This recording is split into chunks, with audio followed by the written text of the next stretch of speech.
Hello guys, this is Advocate Siddharth Jain with Lexus and Company. Today we will discuss about Article of Association.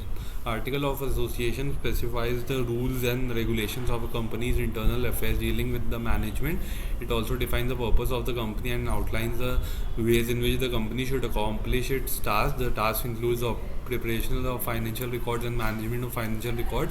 In simple terms, an AOA is a user's manual of an organization stating its purpose and strategies in the fulfillment of its long and short term objectives.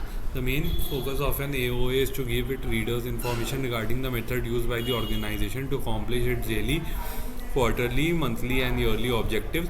The document generally consists of the legal name of the company, address of the company, financial provisions of the company, purpose of the formation of the company, provision related to the shareholder meetings, and equity capital of the company. As per Section 2, Subclause 5 of Companies Act of 2013, article refers to an original article of association of the company or an altered version that complies with the provision of 2013 Act. Respect with Section 5, which defines AO in any such document that contains rules and regulation for managing the company.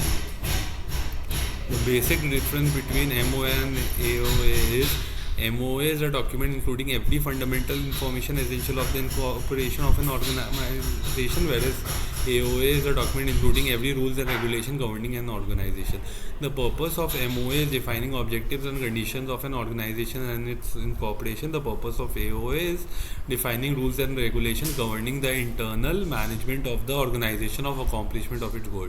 MOA is subordinate to the Companies Act. AOA is subordinate to MOA.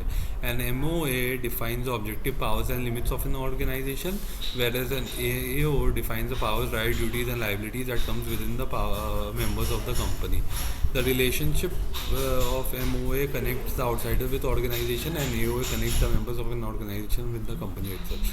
An organization cannot demand its MOA, whereas an organization can amend its AOA. Thank you.